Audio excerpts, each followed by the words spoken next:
Éternel Dieu des armées célestes, je voudrais te dire merci. Merci pour ta grâce infinie.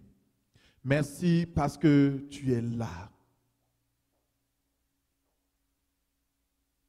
Tu es présent.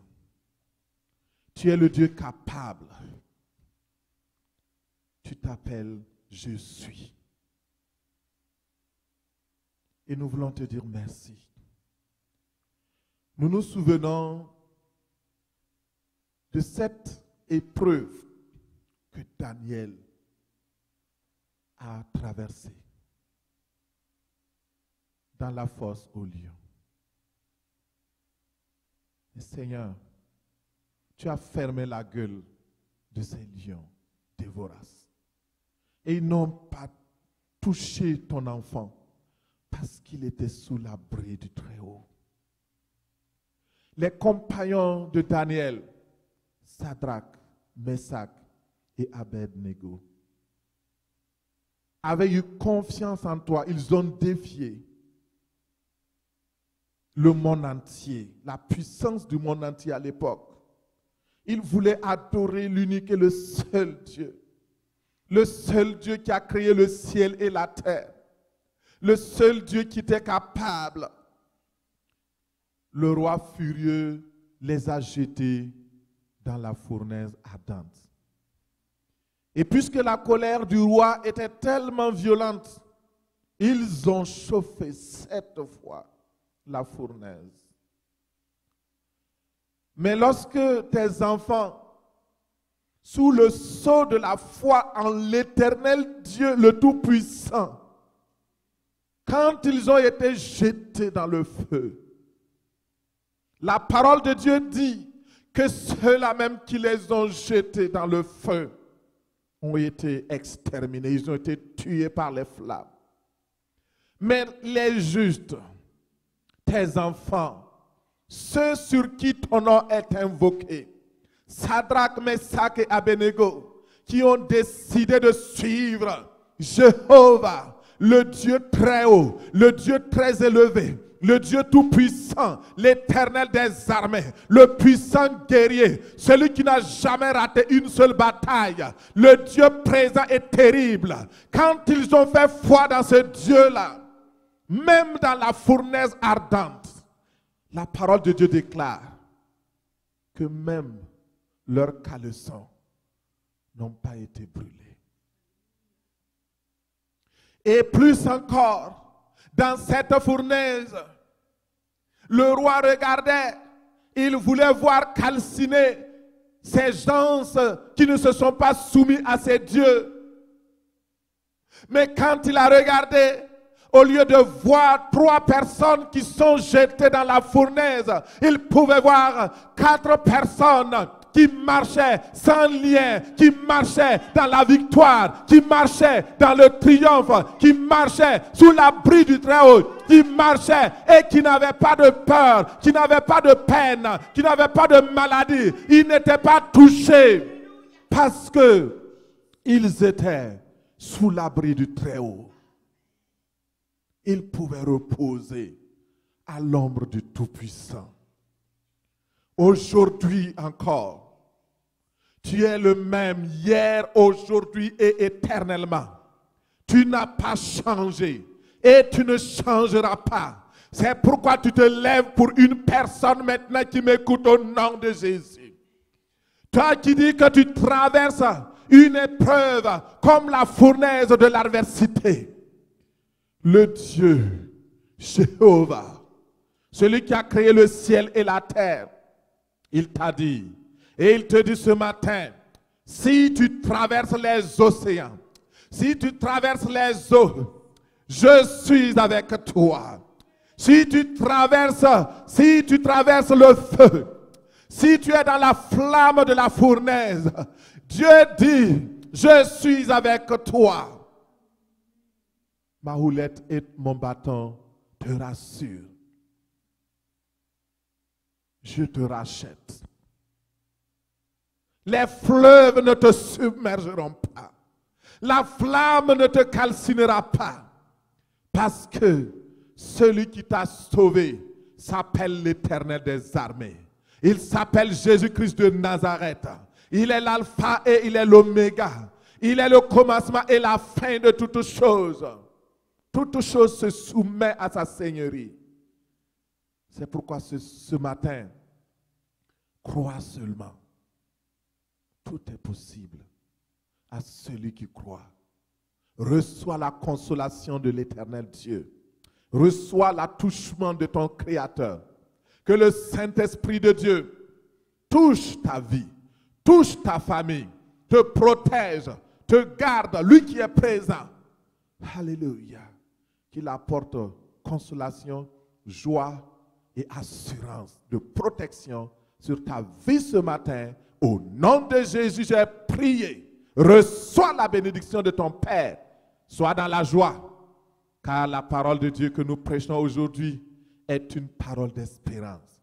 Que la paix de Dieu, l'amour du Père soit avec toi et ton esprit. Au nom puissant de Jésus, j'ai prié.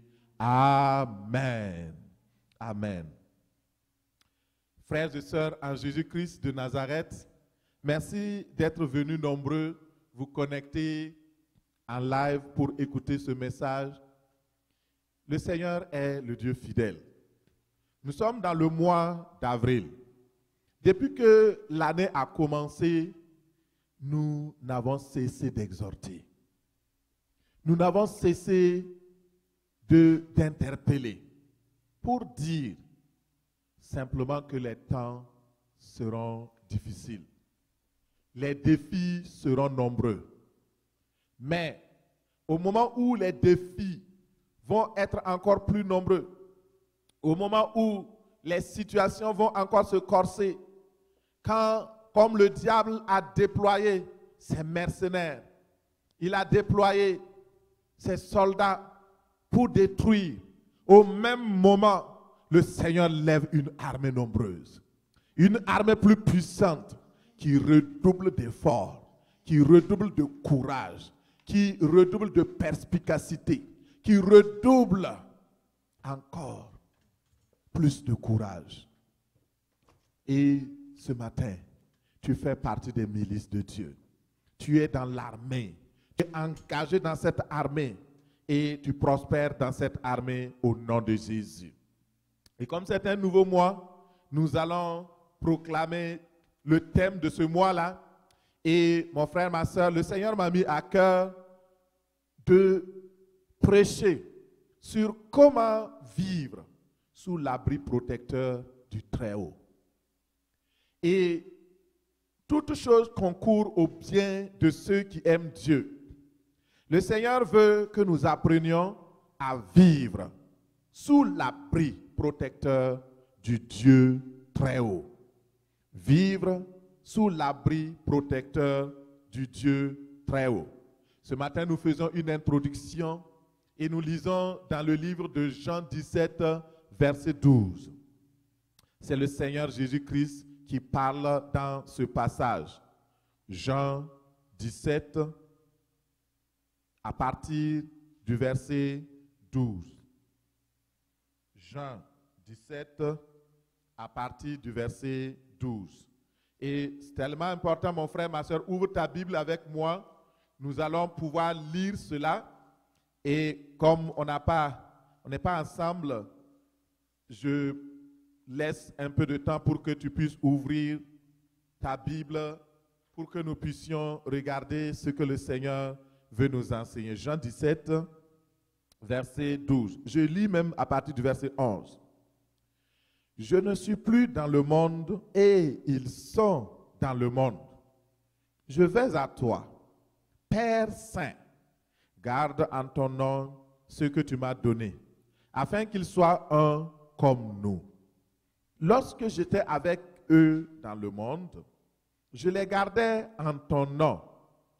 J'ai gardé ce que tu m'as donné, et aucun d'eux ne s'est perdu, sinon le fils de perdition, afin que l'écriture soit accomplie. Et maintenant, je vais à toi. Et je dis ces choses dans le monde afin qu'ils aient en eux ma parfaite joie. Je leur ai donné ta parole et le monde les a haïs parce qu'ils ne sont pas du monde comme moi, je ne suis pas du monde. Je ne te prie pas de les ôter du monde, mais de les préserver du mal. Ils ne sont pas du monde comme moi, je ne suis pas du monde. Sanctifie-les par ta vérité. Ta parole est la vérité. Parole du Seigneur. Amen. Alors, ici nous voyons la parole que le Seigneur Jésus-Christ a prononcée, la prière sacerdotale qu'il a faite pendant qu'il était en préparation pour aller au Père. Et à la fin de sa vie terrestre, le Seigneur Jésus-Christ, dans un élan de prière sans précédent, exprime le besoin de la protection divine pour ses disciples. En effet, il allait quitter le monde en laissant derrière eux ses amis, ses disciples, ceux qui ont cru dans la parole de Dieu. Ils savaient que c'était un moment difficile pour eux, un moment de séparation terrible, où de nouveaux dangers les guettaient. Des adversités plus grandes se lèveraient contre eux. C'est pourquoi Jésus-Christ, sachant cela, a prié pour ses disciples. Il a demandé la puissance protectrice de Dieu pour préserver ses disciples contre tout mal, contre tout ce que le monde allait amener comme tourment. Vous savez que pendant ce temps, ce laps de temps où il allait mourir sur la croix, il allait rester 3 jours, pendant 3 jours et 3 nuits dans le tombeau. C'est Jésus-là, il était vraiment conscient qu'il avait besoin que ses disciples soient gardés, que ses disciples soient protégés. Pendant son absence, il avait besoin qu'ils soient en sécurité. Et comme il savait que dans le tombeau, et pendant tous ces 3 jours, il ne serait pas là, et même après la résurrection, il faut qu'il aille au Père pour déployer la puissance protectrice. Il demande au Père. Maintenant, pendant ces 3 jours-là, c'est tellement décisif. Les Juifs chercheront à les capturer. Les Juifs chercheront à leur faire du mal. Ils ont peur. Effectivement, quand les disciples, le Seigneur est mort, ils sont partis se terrer, s'enfermer, et ils avaient peur.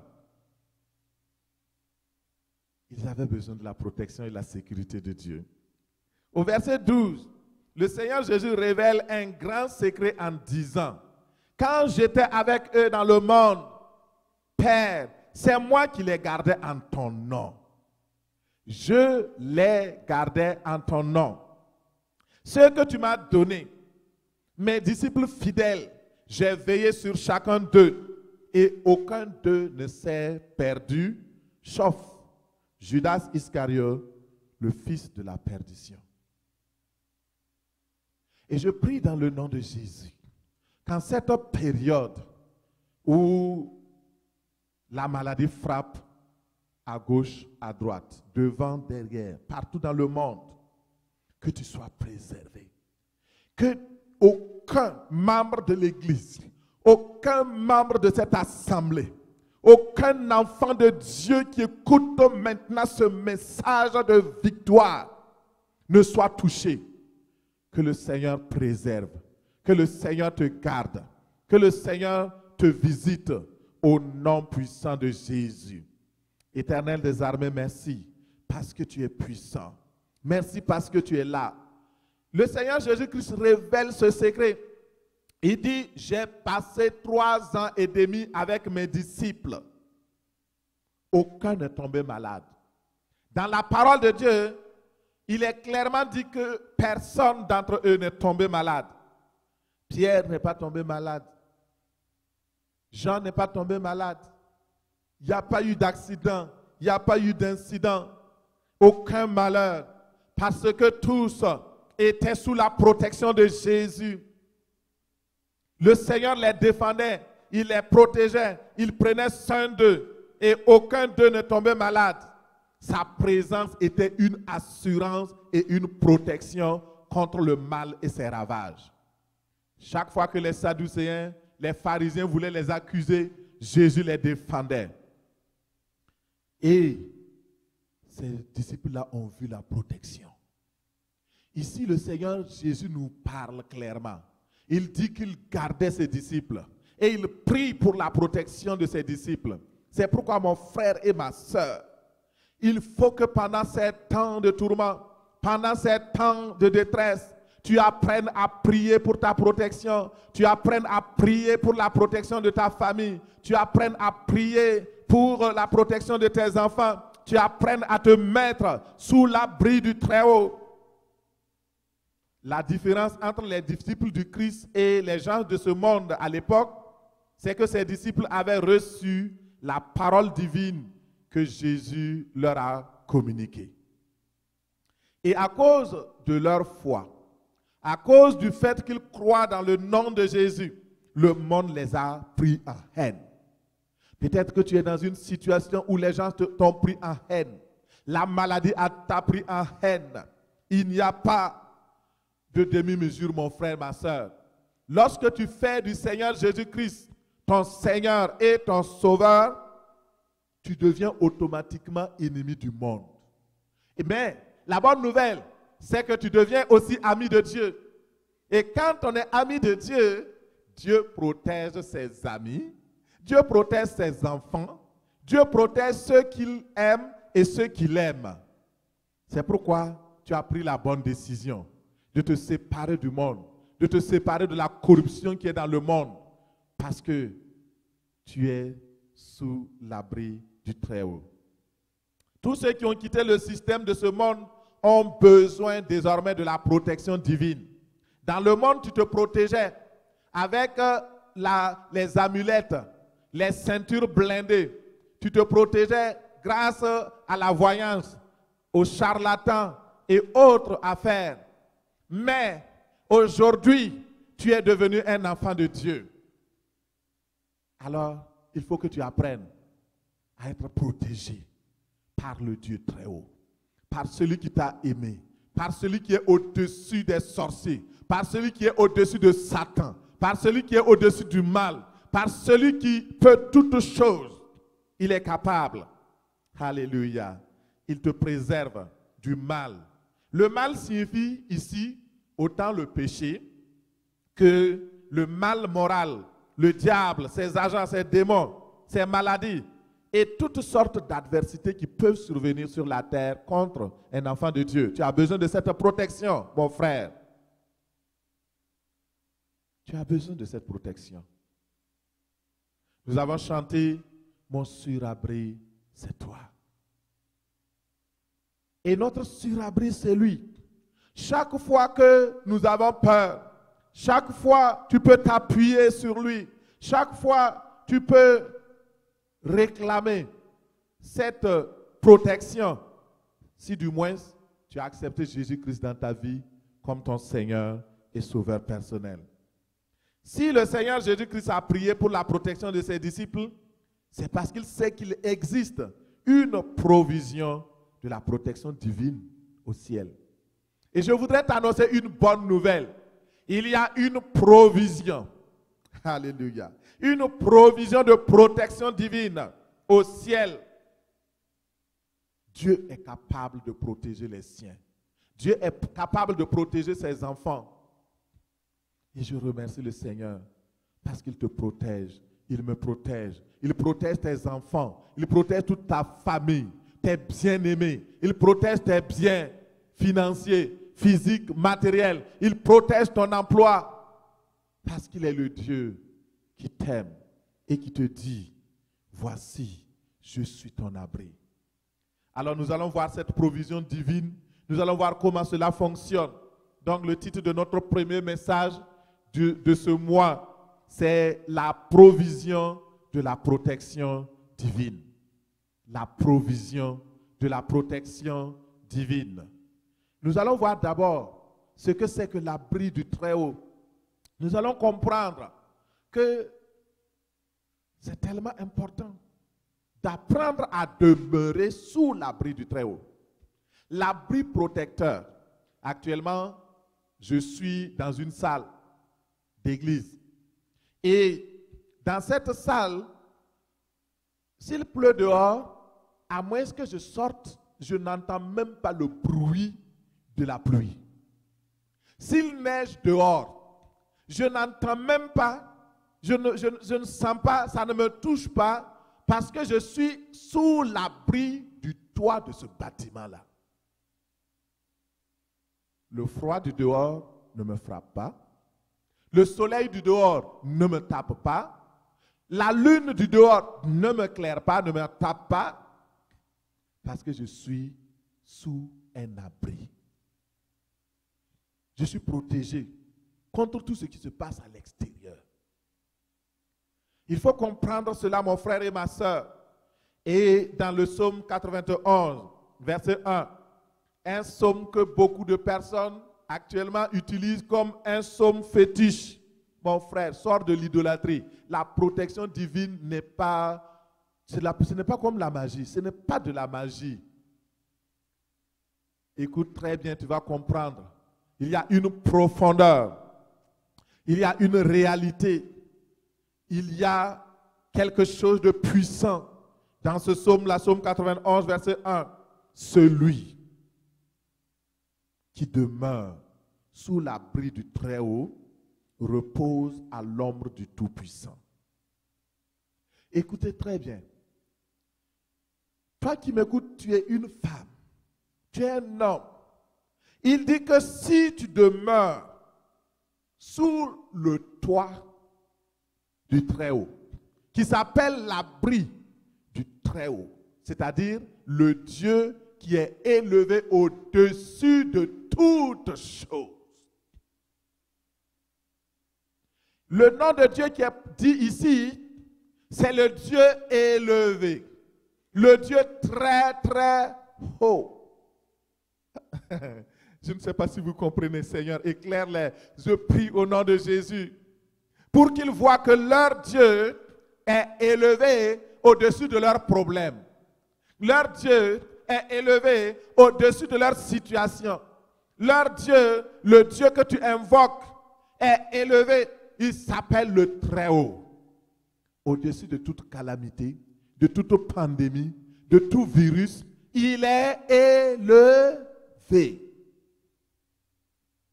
Si tu ne comprends pas ça, le reste du message ne te servira à rien. Il faut que tu comprennes que ce Dieu-là s'appelle le Très-Haut. Il n'y a rien au-dessus de lui. Il est le Dieu très haut. Et ce passage montre la provision de la protection divine. Il y a un espace spirituel.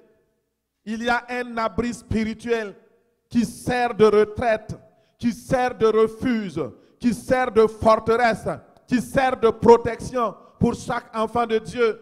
Et celui ou celle qui demeure sous cet abri est couvert par l'ombre de Dieu lui-même. Il est couvert par l'ombre du Dieu Tout-Puissant. Vous voyez, non seulement ici, David a eu la révélation d'un Dieu très haut et qui est tout-puissant. Il est très haut au-dessus de ton problème. Il est tout-puissant pour régler ton problème. Il est très haut au-dessus de ta situation. Il est tout-puissant pour mettre fin à toute situation difficile dans ta vie maintenant. Il faut croire cela, mon frère, ma soeur. C'est un principe divin. C'est pourquoi dans le psaume 27, verset 5, il est écrit, car sous l'abri du Très-Haut, il me protégera dans son tabernacle.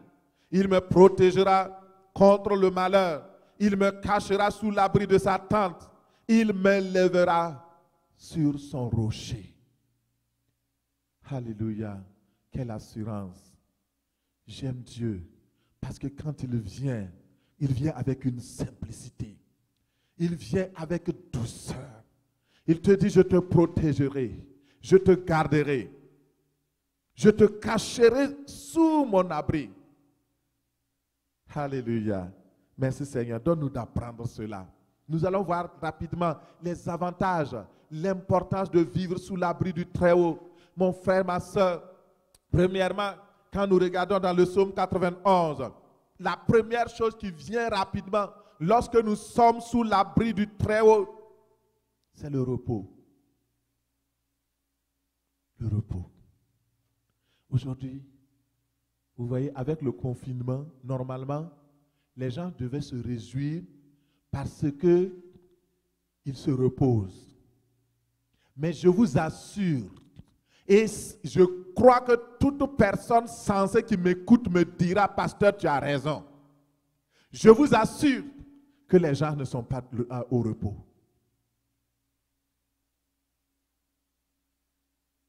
Personne n'est au repos. Les enfants ne sont pas au repos. Pourquoi? À cause des mauvaises nouvelles.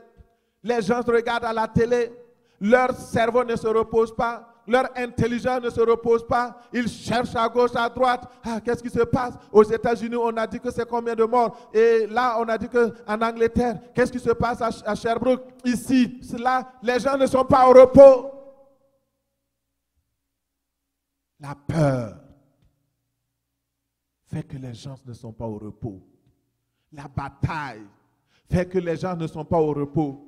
Le Seigneur dit, si tu demeures sous mon abri, ce matin c'est tellement important, c'est tellement important. Il dit, si tu demeures sous mon abri, tu trouveras le repos. Partout, l'agitation sera là, c'est normal. Mais toi, tu sais que tu sais que tu sais que tu sais que le Dieu très haut est tout puissant pour te protéger. Parce que tu as confiance en lui et tu demeures sous son abri. La nuit, c'était une lutte pour moi pour prêcher ce message. Le diable me dit, si tu prêches ainsi, et puis si quelque chose t'arrive, comment tu vas dire? Les gens seront découragés. Les gens, j'ai dit, je vais le prêcher. Même si quelque chose m'arrive, ça n'annule pas la fidélité de Dieu. Il faut savoir repousser les mensonges du diable. Et j'ai dit, rien ne m'arrivera. Mais même si quelque chose m'arrive, je prêcherai, j'apprendrai au peuple de Dieu à demeurer sous l'abri du Très-Haut. Ce n'est pas le moment de changer de position. Demeure en lui.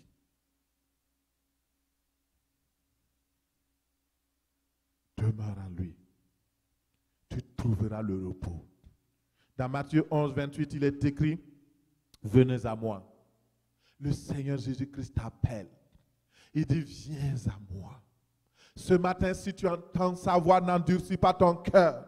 Il dit, venez à moi, vous tous qui êtes fatigués, fatigués d'entendre les mauvaises nouvelles, fatigués de tourner en rond dans ta maison, fatigués d'être confinés, fatigués de la terreur de la nuit, fatigués de tous ces messages, fatigués d'avoir perdu ton emploi, tu es fatigué et découragé. Le Seigneur Jésus dit, venez à moi, vous qui êtes fatigués, chargés, et je vous donnerai le repos. Il y a un lieu de repos. Ce lieu de repos se trouve sous l'abri du Très-Haut. C'est là que nous pouvons nous reposer, à l'ombre de ses ailes. Et Seigneur, merci. La deuxième chose la plus importante que nous apprenons lorsque nous vivons sous l'abri du Très-Haut, c'est que l'abri du Très-Haut est un refuge et une forteresse. Dans le psaume 91, 4, il est écrit, il te couvrira de ses plumes et tu trouveras un refuge sous ses ailes.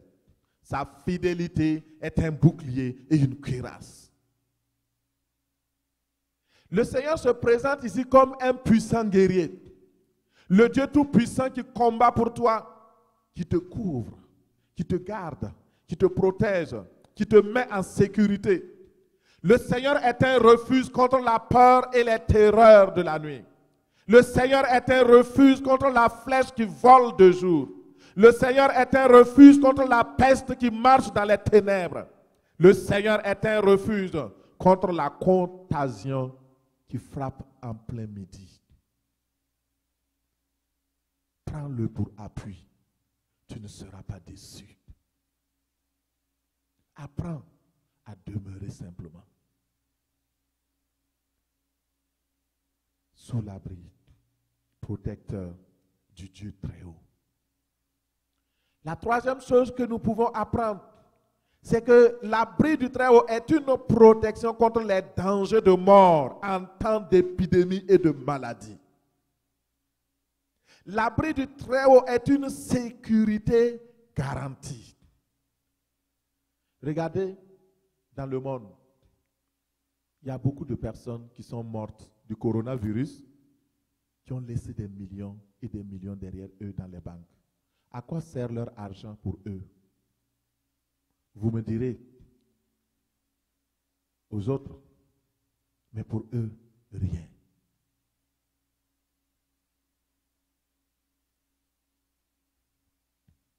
Beaucoup s'accrochent aux bénédictions matérielles et financières. Mais la plus grande bénédiction que Dieu nous a donnée, c'est la vie. Et plus encore, la plus grande et grande bénédiction que le Seigneur nous a donnée, c'est la vie éternelle. Il y a la vie sur terre et la vie éternelle à venir. C'est pourquoi, frères et sœurs, l'abri du Très-Haut est une sécurité garantie. Aucune assurance dans ce monde ne peut te protéger contre la mort. Aucun roi de ce monde ne peut te protéger contre la maladie ou la mort. Mais tu l'obtiens gratuitement quand tu demeures sous l'abri du Très-Haut. Dans 2 Samuel 22, verset 23, il est écrit « Dieu est mon rocher, où je trouve un abri. Il est mon bouclier et la force qui me sauve. Il est ma haute retraite et mon refuge. Ô mon sauveur, tu me garantis de la violence. » Nous avons dans ce monde actuellement un virus très violent. Mais Dieu te dit qu'il te garantit de la violence de ce virus-là, de la puissance de ce virus-là. Dieu lui-même te garantit. Il t'assure. Il est ton assurance. Dans Joël 3, nous lisons Joël 3, 16. Il dit: de Sion, l'Éternel rugit. De Jérusalem, il fait entendre sa voix. Les cieux et la terre sont ébranlés. Mais l'Éternel est un refuge pour son peuple, un abri pour ses enfants, les enfants d'Israël. Une bonne nouvelle, mon frère, ma soeur. Il dit que partout, le monde peut être ébranlé, les cieux peuvent être ébranlés, le monde peut chanceler, les collines peuvent s'enchaîner, mais son amour pour toi durera toujours. Il te garde. Il est un refuge pour son peuple. Il faut réclamer cela. Seigneur, tu as dit que tu es un refuge pour moi. Je fais partie de tes enfants. Alors, garantis-moi sous ton abri. Le Seigneur, l'abri du Très-Haut est une retraite contre la tyrannie. Dans Ésaïe 24 et 25, verset 4, il dit: tu as été un refuge pour le faible. Toi qui te dis faible, toi qui te dis fragile, à cause, oui, de ton état de santé. Il semble qu'il y a certaines personnes qui sont plus sensibles à cette maladie-là à cause de leur précédent. Le Seigneur dit: oui, tu es faible, mais écoute-moi. Même si ton système immunitaire est faible, je suis l'Éternel. Ton refuge, le refuge pour les faibles, pour les malheureux dans la détresse, un abri contre la tempête, un ombrage contre la chaleur. Dieu dit oui, je reconnais que le souffle des tyrans est comme l'ouragan qui frappe une muraille. Mais j'ai préparé un abri. Je suis l'abri. Moi-même, je suis l'abri. Et le refuge pour toi. Alors, ce que tu dois faire, c'est juste deux choses. Premièrement, demeurer sous l'abri du Très-Haut. Deuxièmement, la deuxième chose à faire, tu dois reposer à son ombre, dans le calme, dans la tranquillité, par la foi.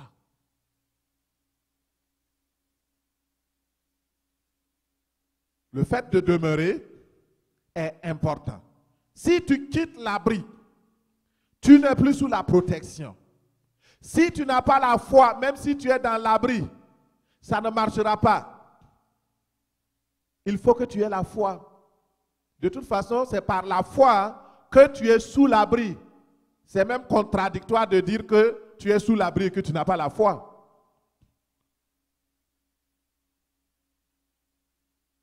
Aie foi en Dieu. Je t'encourage. Nous allons voir en deuxième point, nous avons vu donc le premier point, qu'est-ce que l'abri du Très-Haut? L'abri du Très-Haut, c'est le lieu où le Seigneur te garde. C'est le lieu où tu as le repos. C'est le lieu où tu as ton refuge et ta forteresse. C'est un lieu qui te protège des dangers. C'est un lieu de garantie, d'assurance, de sécurité. C'est un lieu de haute retraite contre la tyrannie de ce monde, contre les maladies et la vulnérabilité dans ce monde. C'est ce lieu-là qui s'appelle l'abri du Très-Haut.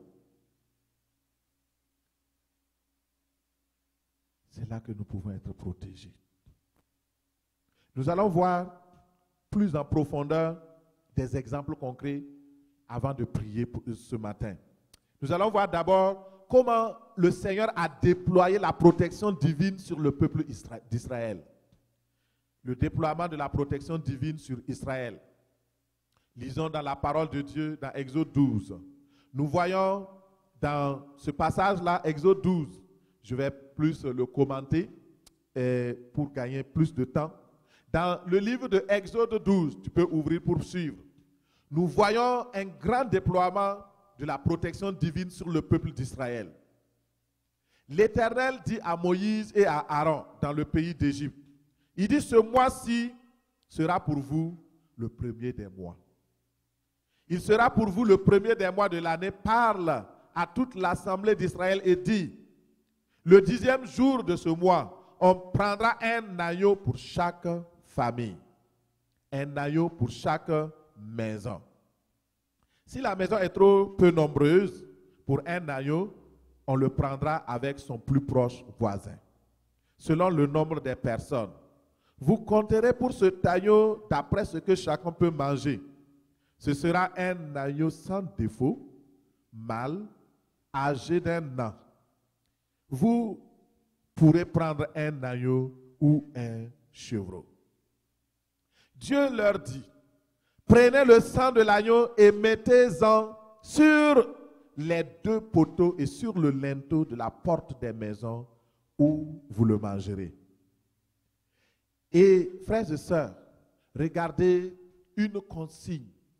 Il y avait un grand combat dans ce temps-là en Égypte. Le peuple d'Israël était plus de 400 ans esclave dans un pays dans le pays le plus puissant du monde à l'époque. Quand ils ont crié à Dieu, Dieu a envoyé Moïse avec des instructions claires pour les libérer de ce joug-là. Et pour condamner et frapper les dieux d'Égypte. Montrer que les dieux d'Égypte sont impotents. Ils ne sont rien. Et dans Exode 12, verset 13, il est écrit, « Le sang vous servira de signe sur les maisons où vous serez. Je verrai le sang et je passerai par-dessus vous. Et il n'y aura point de plaie qui vous détruise quand je frapperai le pays d'Égypte. » Parole du Seigneur. Dieu voulait faire la différence nette entre ce qui lui appartient et ce qui appartient au monde, entre ce qui est à lui et ce qui est du diable.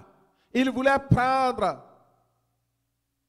ses enfants sous sa protection et montrer qu'il agit comme il veut, quand il veut et avec qui il veut. Il est le Dieu souverain. Et alors, il a décrété qu'il va faire sortir son peuple par son bras triomphant, son bras de fer, son bras qui est tout puissant, ce bras-là qui n'a jamais failli. Alors, Moïse a obéi. Il a appelé tous les anciens d'Israël et il leur a dit, allez prendre du bétail pour vos familles, immoler la Pâque. Vous allez prendre ensuite un bouquet d'hysope. Vous allez le tremper dans le sang qui est dans le bassin et vous allez toucher le linteau de vos portes. Vous allez toucher aussi les poteaux de vos portes avec le sang qui sera dans le bassin. Il dit, mais sachez une chose. Même si vous avez appliqué le sang sur les linteaux de vos portes, si vous avez appliqué le sang sur les poteaux, regardez une chose très importante. Il dit, celui qui demeure sous l'abri du Très-Haut. Le psaume 91 est là. Il dit, nul de vous ne sortira de sa maison jusqu'au matin. La condition pour que la protection du sang soit efficace, c'est que nul ne sorte de sa maison. Si quelqu'un sortait de la maison, alors son premier-né serait frappé. Il aura les mêmes conséquences que ce qui se passe dans le monde. Il dit, celui qui demeure sous l'abri du Très-Haut, restez dans la maison du Père, restez sous l'abri du Très-Haut, demeurez en Christ et Christ demeurera en vous. Gardez la foi, marchez en lui. Cette épreuve qui est venue sur toute la terre, c'est pour aussi éprouver la foi des croyants. C'est pour voir si tu vas maintenir la flamme de la foi. C'est pour voir si tu tiendras jusqu'au bout. Beaucoup seront harcelés jusqu'à leur dernier retranchement. Mais si tu demeures, si tu ne sors pas de la maison, si tu demeures sous l'abri du Très-Haut jusqu'au matin, alors tu seras sauvé. Oh mon frère, ma soeur, je suis en train de te dire maintenant, oh je te dis, il y a un matin qui arrive. Alléluia. Il dit de demeurer seulement jusqu'au matin. Le matin de la délivrance, le matin des cris de joie, le matin de la victoire, le matin où tu seras dans la joie et dans l'allégresse, le matin de la gloire vient. Mais demeure dans la maison, demeure en Christ. Noé était aussi dans cette perspective. Le Seigneur lui a dit, entre dans la barque. Entre dans le bateau que toi-même tu as construit. Le bateau symbolise Christ. L'arche de Noé symbolise la protection du Dieu Tout-Puissant. C'est l'abri du Très-Haut. Et Dieu dit à Noé, tu ne sors pas tant que je ne t'ai pas dit de sortir. Et Dieu lui-même a fermé la porte. Alléluia. Ô Seigneur, ferme la porte, ferme la porte, ferme la porte, afin que aucun membre de cette assemblée, aucun de tes enfants, Seigneur, ne puisse quitter la barque jusqu'au matin, jusqu'au jour de la délivrance, au nom de Jésus. nul de vous ne sortira de sa maison jusqu'au matin. Ce n'est pas le moment d'abandonner Jésus. Ce n'est pas le moment de faiblir dans la foi. Ce n'est pas le moment de faiblir dans la prière. Ce n'est pas le moment de te décourager. Ce n'est pas le moment de commencer par pleurer. C'est le moment de t'accrocher, de rester ferme sur le roc, de rester sous l'abri du Très-Haut, de te reposer à l'ombre du Tout-Puissant. Et alors, quand l'Éternel est passé, il a frappé l'Égypte. Et quand il venait dans la maison des enfants d'Israël, il voyait le sang qui était sur le linteau. Il voyait le sang qui était sur les poteaux. Et Dieu ordonnait à l'ange de la mort de passer outre, de passer au travers. C'est ce passage-là qu'on appelle Pâques. To pass over. Passer par-dessus. Pâques signifie notre protection contre le destructeur. La protection pour que le destructeur n'entre pas dans ta maison pour frapper. Il dit, vous observerez cela comme une loi perpétuelle pour vous, pour vos enfants. Cela veut dire quoi? Qu'aujourd'hui, nous sommes héritiers de cette grâce et de cette promesse. Nous devons perpétuer cette pratique-là. Mettre le sang sur le linteau de nos portes. Appliquer le sang. Et il dit, quand vos enfants vont vous demander qu'est-ce que cela signifie, vous leur répondrez, c'est le sacrifice de Pâques en l'honneur de l'Éternel qui a passé par-dessus les maisons des enfants d'Israël en Égypte, lorsqu'il frappa l'Égypte et qu'il sauva nos maisons. Le peuple s'inclina et se prosterna. Regardez comment Dieu est tellement bon. Il dit, il prophétise même pour l'avenir.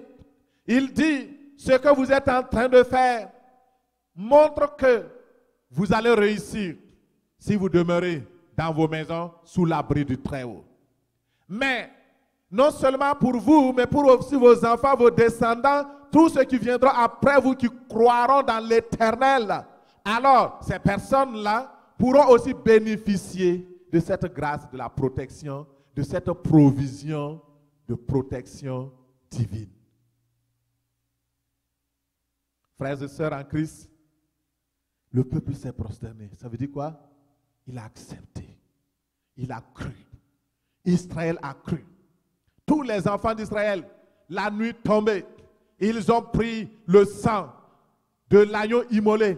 Ils ont aspergé sur les linteaux des portes et ils ont fait rentrer tous les enfants.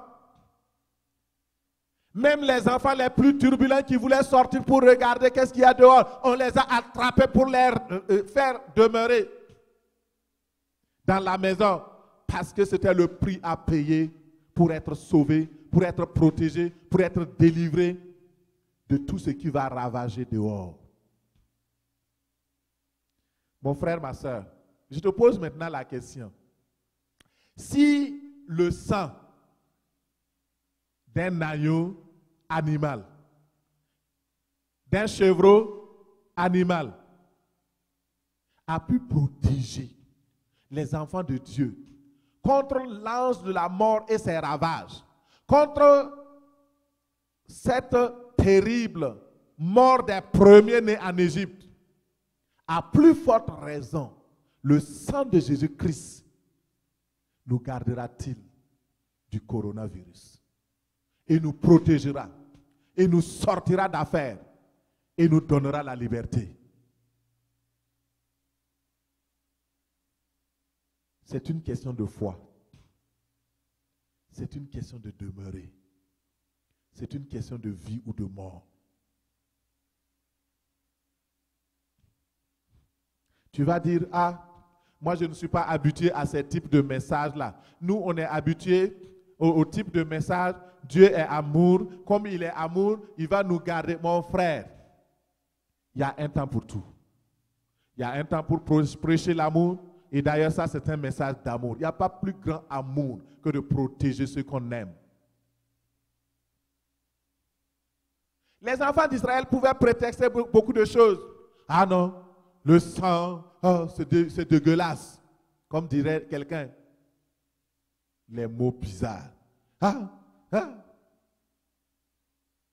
Mais c'est ce même sang qui les a protégés.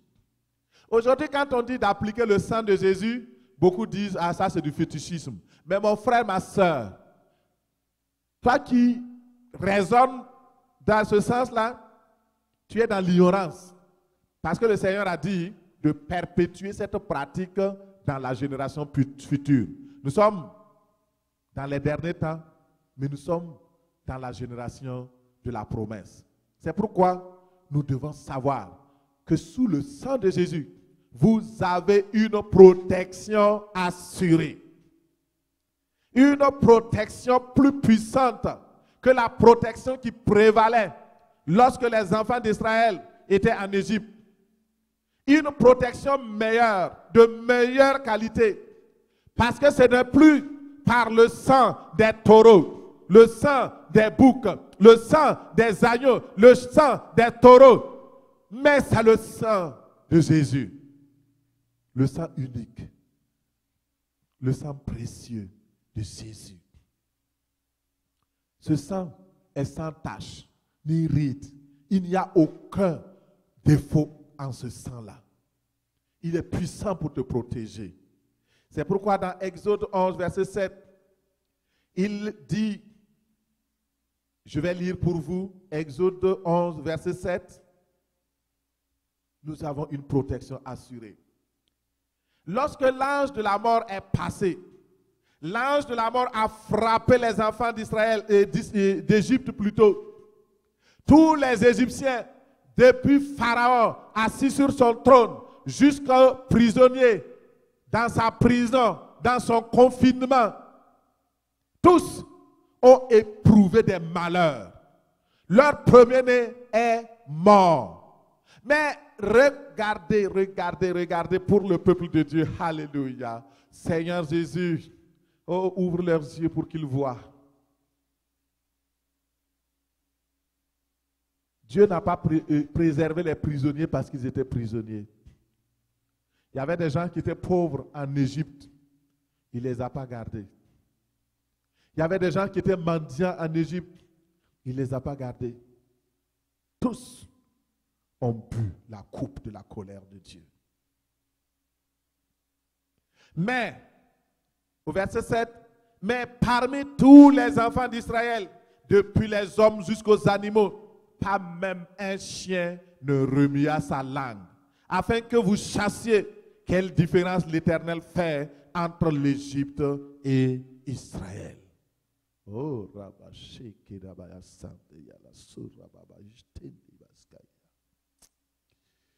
oh Seigneur, je prie que tu fasses la différence entre ton peuple et le monde. Que cela soit un signe, un témoignage. Jésus a dit, je ne prie pas pour le monde, mais je prie pour ceux qui t'appartiennent. Je prie pour ceux que tu m'as donnés, afin qu'ils soient préservés du mal. C'est ma prière ce matin, Seigneur. Garde le troupeau de ton pâturage. Garde-les sous le sang de l'agneau. Dans chaque maison où ils sont maintenant confinés, Seigneur. Dans chaque lieu où ils se trouvent en train de m'écouter, Seigneur. Je prie qu'il en soit la même chose. Depuis les hommes jusqu'aux animaux, pas même un chien ne remuera sa langue. Fais la différence, ô Père. Opère un signe en faveur de ton peuple. Et que le monde le voie. Et qu'ils accourent vers Jésus-Christ de Nazareth. Seigneur, c'est ma prière ce matin. Et les enfants d'Israël s'en allèrent. Ils firent tout ce que l'Éternel avait ordonné à Moïse et à Aaron.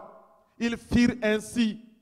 Au milieu de la nuit, l'Éternel frappa tous les premiers-nés dans le pays d'Égypte, depuis le premier-né de Pharaon, assis sur son trône, jusqu'au premier-né du captif dans sa prison, et jusqu'à tous les premiers-nés, même des animaux. Pharaon se leva de nuit, lui et tous ses serviteurs et tous les Égyptiens, et il y eut de grands cris en Égypte, car il n'y avait point de maison où il n'y eut un mort dans l'Égypte. Frères et sœurs, voilà ce que le Seigneur m'a dit de vous annoncer ce matin. De savoir que s'il a protégé son peuple dans ces temps-là, il est le même qui nous protège dans ces temps-ci. Ce n'est pas un autre Dieu. Ce n'est pas un demi-dieu. Ce n'est pas un Dieu plus faible. Il n'a pas vieilli avec les âges. La parole de Dieu déclare qu'il est le même hier, aujourd'hui et il le sera pour toujours. Ce qu'il a fait dans le passé, il est capable de le faire aujourd'hui et il le fera demain s'il le faut. Parce qu'il n'a pas changé. Et ce que je t'amène en dernier point, le dernier point de notre message, c'est saisir l'espérance de cette protection divine. Saisir l'espérance de la protection divine.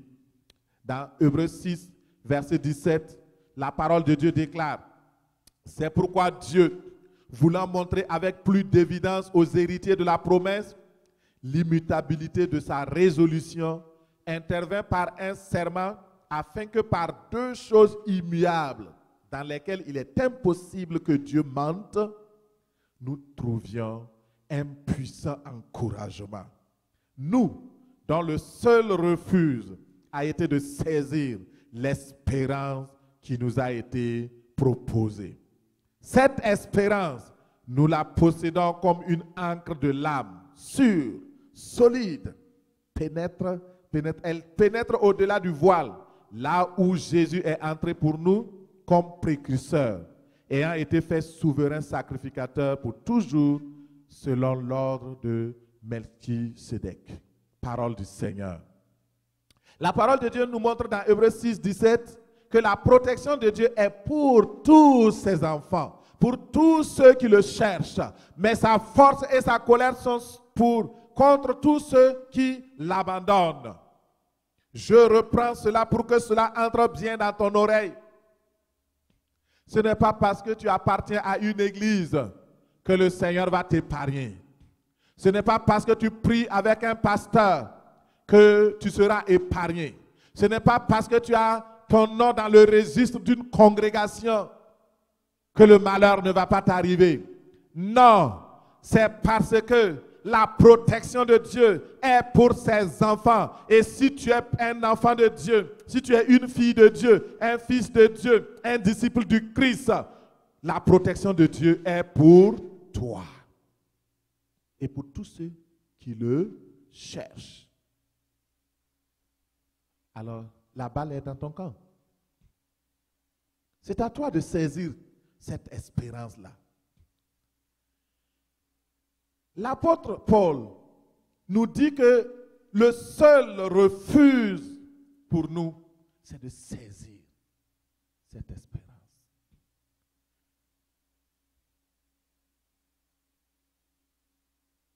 C'est tout.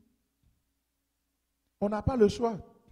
Notre seul abri, notre sûr abri, notre seule garantie, c'est de saisir l'espérance de la protection divine qui nous est donnée gratuitement. Lorsque vous faites de Jésus-Christ votre Seigneur et Sauveur, vous devenez un enfant de Dieu. C'est un privilège. Un des privilèges des enfants de Dieu, c'est la protection divine. Chaque père protège ses enfants. Tout bon père protège ses enfants. Dieu est un bon père. Il te protégera si tu es son enfant au nom de Jésus. Et lorsque vous vivez dans un royaume, vous bénéficiez de la protection de l'armée de ce royaume-là. De la protection de ces lois du royaume. La protection sociale du royaume auquel vous appartenez. C'est ce que dit Colossiens 1, verset 13.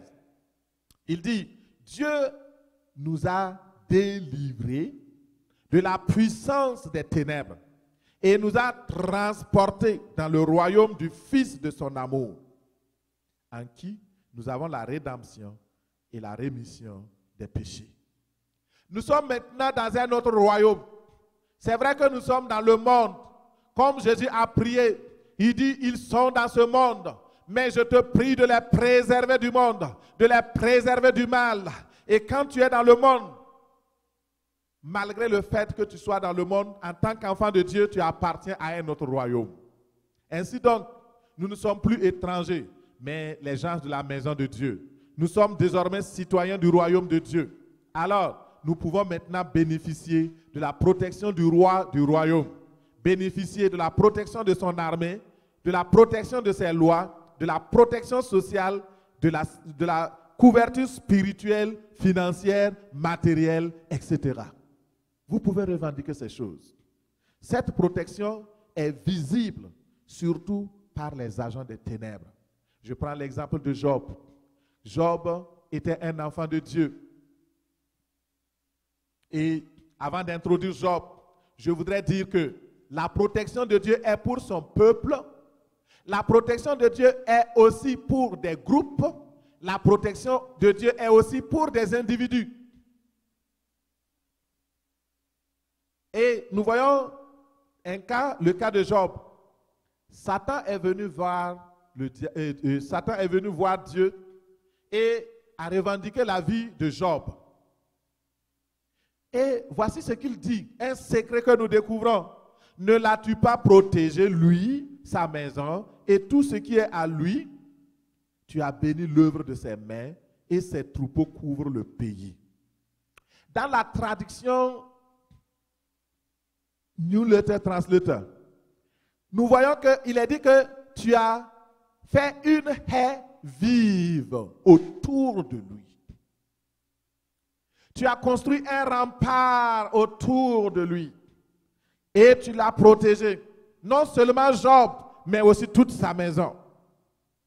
Pourquoi? Parce que Job était un homme intègre, il craignait Dieu, il se détournait du mal et il se mettait chaque fois sous l'abri du Très-Haut. La Bible déclare qu'il avait coutume de sacrifier un agneau innocent pour sanctifier ses enfants. Il se mettait sous l'abri du Très-Haut. Alors il pouvait reposer à l'ombre du Tout-Puissant. Alors, mon frère, ma soeur, je veux te laisser avec cette réflexion et cette bonne histoire que je vais te raconter. C'est une histoire de la protection d'un groupe de caravaniers dans le désert. Même si tu trouves que tu es dans le désert de la solitude, le désert de la peur, le manque et toutes choses, écoute cette histoire et tu seras encouragé au nom de Jésus. L'histoire dit qu'il y avait une diligence de caravaniers qui voyageaient au travers du désert du Sahara et ils faisaient le commerce. Ces gens-là avaient reçu Jésus-Christ dans leur vie comme leur sauveur et Seigneur personnel. Ils étaient donc devenus des enfants de Dieu. Ces caravaniers, ceux qui ne connaissent pas les caravaniers, ce sont des commerçants qui voyagent au travers du désert à dos de chameau, à dos d'âne et qui transportent des marchandises d'un point à un autre, d'une ville à une autre pour vendre. Et comme dans le désert, la circulation, vous pouvez faire des kilomètres et des kilomètres sans rencontrer personne. Alors, il y a des bandits, des brigands qui savent aussi que les caravaniers font route et ils ont des marchandises et eux, ils se lèvent pour aller justement piller, voler, détruire. Tout comme leur maître. Alors, donc l'histoire dit que chaque soir, alors dans le désert, ce groupe de caravaniers priait. Et ils demandaient au sang de Jésus de former autour d'eux un mur protecteur. Alors, après avoir prié, ils s'endormaient et se relevaient le matin et continuaient la route sans problème. Alléluia. Je bénis le Seigneur. Et au même moment, il y avait des brigands et des voleurs qui les surveillaient. Ils attendaient chaque fois la nuit pour les attaquer et les dépouiller. Mais la grande surprise des voleurs, c'est que chaque fois qu'ils allaient pour les attaquer, chaque fois qu'ils avaient conçu leur plan et ils arrivaient, ils trouvaient que ces caravaniers, ce groupe de caravaniers qui croient en Jésus-Christ, ils étaient entourés par un grand mur infranchissable qu'ils ne pouvaient pas traverser. Et chaque fois, ils retournaient en vain. Pendant une semaine, ils ont suivi ces caravaniers et ils n'ont pas pu voler les marchandises. Les voleurs, ils ont poursuivi pendant une semaine, je dis. Et un soir, alors, s'approchant des marchands caravaniers, ils virent un petit trou dans le mur qui les protégeait. Ils restèrent là jusqu'au matin, puis rencontrèrent les caravaniers pour savoir quel était le secret et quelle était cette puissance qui les protégeait. Et lorsqu'ils ont raconté leur histoire et ce qu'ils avaient vu, les marchands tombèrent sur leurs genoux pour adorer Jésus-Christ en disant: Seigneur, tu es vraiment merveilleux. Nous avons prié, mais nous ne savions pas que notre prière avait une réponse aussi réelle et que tu formais véritablement un vrai mur autour de nous.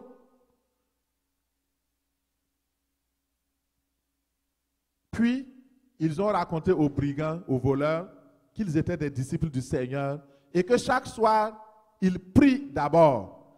Et ils demandent au sang de Jésus de se déployer comme un mur pour les protéger contre tout danger. C'est certainement ce mur-là que les brigands ont vu chaque soir qu'ils venaient les attaquer. Curieux, les brigands posent encore la question pour savoir pourquoi la nuit passée, il y avait un trou dans le mur. Ils ont dit qu'ils ont vu un trou. Les marchands expliquent que la nuit dernière, 2 d'entre eux s'étaient disputés. Il y avait eu un désaccord. Et ils ne s'étaient pas pardonnés. Et à cause de la fatigue, leur prière était tiède et superficielle. C'est pourquoi, certainement, ils ont vu une faille, un mur, un trou dans le mur qui les protégeait.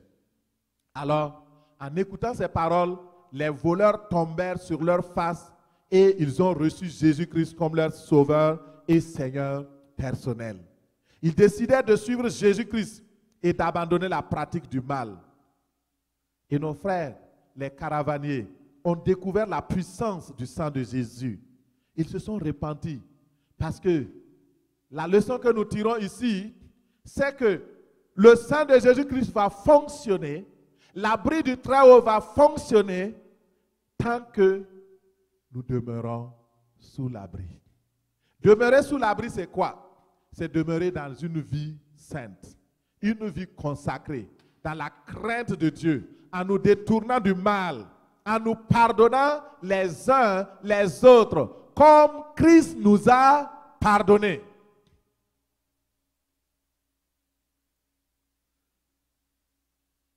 Le pardon est très, très nécessaire. Regardez ici, les caravaniers, ils ont vu que quand ce soir-là, d'abord, ils étaient très fatigués. Ils n'ont pas prié comme avant. La deuxième chose, il y avait 2 d'entre eux qui étaient en désaccord sur un point. Et ils ne se sont pas repentis devant le Seigneur. Mon frère, ma soeur qui m'écoute, peut-être que ce confinement-là amène des problématiques entre toi et ta femme, entre toi et tes enfants. Peut-être que dans le passé même, tu avais gardé la rancune contre une personne. Le Seigneur est proche à la porte et avec tout ce qui se passe, tout peut se précipiter. Je dis, tout peut se précipiter. Les choses peuvent s'accélérer comme j'ai prédit le 1er janvier. Les choses peuvent s'amplifier à telle enseigne que tu n'auras pas le temps de te repentir. Et si le Christ vient te trouver dans la rancœur, dans la colère, dans le manque de pardon, dans la chicane et les querelles, tu n'iras pas avec lui. Regarde ici. Si les troubles, l'adversité viennent te trouver au moment où ton mur est percé, l'ennemi va rentrer par la brèche. Heureusement, dans cette histoire, les brigands ne sont pas rentrés par la brèche, par le trou, sinon ils auraient pu voler. Mais, pour toi, je ne sais pas. Pour moi, je ne sais pas. C'est pourquoi je te demande, bien-aimés frères et sœurs, ne laisse pas la rancune détruire ta vie. Ne laisse pas le manque de pardon détruire ta santé. Ne laisse pas le manque de pardon ouvrir un trou dans la muraille de protection que le Seigneur a érigée pour toi et pour ta famille, pour que tu sois dans la sécurité. Fais bien attention. Fais bien attention.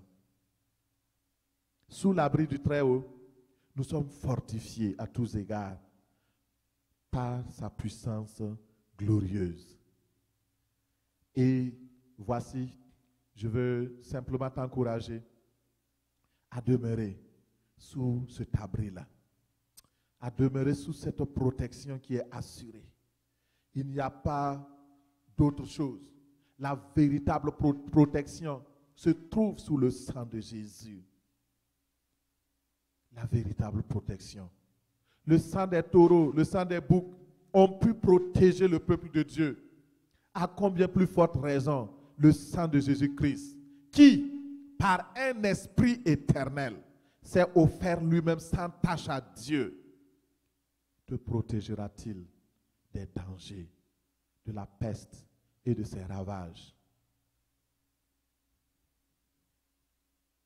C'est le sang de la nouvelle alliance. Le sang qui parle mieux que le sang d'Abel. Le sang qui protège. Le sang de Jésus.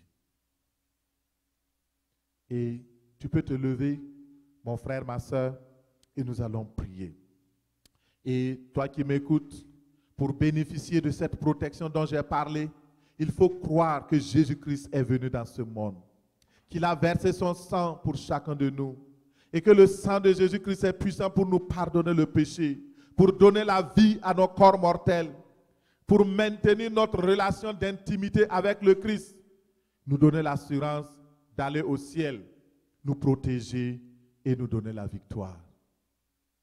Tu vas prier avec moi. Rends grâce à Dieu. Parle au Seigneur maintenant. Parle au Seigneur maintenant au nom de Jésus. Parle au Seigneur s'il te plaît. Lève-toi dans ton salon. Maintenant au nom de Jésus. Rends grâce à Dieu pour ce message. Au nom de Jésus. Au nom de Jésus, nous prions. Tu vas dire merci pour la provision de la protection divine que le Seigneur t'a enseignée aujourd'hui. Dis merci, Seigneur, pour la provision de la protection divine que tu m'as enseignée en ce jour au nom de Jésus. Seigneur Jésus, je voudrais te dire merci pour la provision de la protection divine dont tu m'as parlé aujourd'hui. Je te remercie, je te bénis parce que tu es bon, Seigneur. Sois loué et sois élevé au nom de Jésus. Amen. Amen. Donc, continue d'être debout, mon frère, ma soeur, et nous allons prier au nom de Jésus-Christ. Tu vas dire au Seigneur, prie avec moi, reprends ces paroles, je vais aller lentement et après nous allons prier ensemble. Tu vas dire au nom de Jésus-Christ, je suis né de nouveau. Je suis un enfant de Dieu. Oui, la grâce de Dieu est sur ma vie. Je suis plein de faveur et je participe à toutes les bénédictions de Dieu. Je suis un vainqueur. Je suis plus que vainqueur. La Bible déclare que quiconque est né de Dieu triomphe du monde. Je crois et je confesse que je possède la victoire qui triomphe du monde. Je possède la foi qui triomphe du monde. Et par la foi en Jésus-Christ, je surmonte l'inquiétude. Je surmonte la peur. Je surmonte l'anxiété. Je surmonte la lourdeur de l'esprit. Je surmonte le chagrin et la dépression. Au nom de Jésus. Père, par la foi en Jésus-Christ, je surmonte toutes les ruses du diable. Christ habite en moi. Il est plus grand que le diable qui est dans le monde. Il me protégera. Par Jésus-Christ de Nazareth, j'ai accès à la grâce du trône de Dieu. Je trouve la paix en lui. C'est pourquoi, au nom de Jésus, toute arme forgée contre moi ne prospérera pas, est sans effet. Toute langue qui se lève contre moi pour parler la maladie contre moi, je la condamne maintenant. Dans la justice de Dieu, je suis établi. Dans l'abri de Dieu, je suis établi. Je demeure sous l'abri du Très-Haut. Loin de l'oppression, loin de la terreur, loin de la peste, loin de ses ravages, loin des maladies, loin des virus. Seigneur Jésus, couvre-moi de tes plumes. Je fais de toi mon abri. Je crois dans le sang qui me protège. Je me tiens sous l'abri du Dieu vivant. Le sang de Jésus est mon sûr abri. Au nom de Jésus-Christ, aucun mal ne m'arrivera. Je marche sur le lion et sur le dragon. Le Seigneur me délivrera sûrement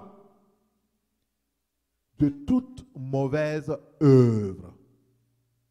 De toute œuvre mauvaise. De tout piège que me tendent les ennemis. Au nom de Jésus, je jouirai de la santé divine. Parce que Christ a été blessé. Et par ses meurtrissures, je suis guéri. Père céleste, je prie que le sang de Jésus efface toute marque de reproche contre ma vie. Toute marque de péché sur ma vie. Au nom de Jésus. Que toute marque de faiblesse, au niveau physique, au niveau moral, au niveau matériel, au niveau financier, toute marque de destruction sur ma vie, sur ma famille, sur mes finances, soit effacée par le sang de l'agneau Jésus. Père céleste, marque-moi par le signe visible du sang de Jésus. Je suis sous l'abri du Très-Haut. Je cesse d'être une image d'échec. Je cesse d'être abaissé au nom de Jésus. Je ne suis plus rejeté. Je suis sous l'abri du Très-Haut. Père céleste, je ne suis plus abandonné. Je ne suis plus dans la désolation. Je refuse l'abattement et le découragement. Je suis sous l'abri du Dieu Très-Haut. Je repose à l'ombre du Tout-Puissant. Sous l'abri du Très-Haut, je commence à manifester toutes les bonnes choses, les bonnes œuvres que l'Éternel a préparées pour moi, pour ma vie, pour ma famille, pour mon Église, au nom de Jésus. Père céleste, je te remercie parce que tu me protèges. Je te remercie pour la provision de la protection du Dieu très haut. Merci pour le sang de Jésus. Merci pour ma famille. Je traverserai cette situation sans laisser aucun ongle, sans que rien ne soit perdu. Au nom de Jésus. Ce que je te demande, Père, aide-moi à demeurer sous ton abri. Donne-moi la foi pour demeurer sous ton abri.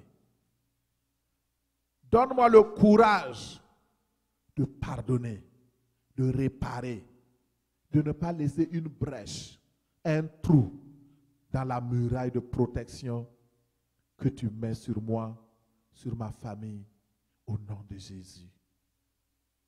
Je t'ai prié ainsi et je crois que cette prière a été entendue et que tu m'as exaucé au-delà de mes attentes. Je verrai ta gloire. Je marcherai dans la victoire. Je suis dans la victoire. Je suis sous l'abri du Très-Haut. Je me repose à l'ombre du Dieu Tout-Puissant qui me garde, qui garde ma famille, au nom de Jésus. Amen.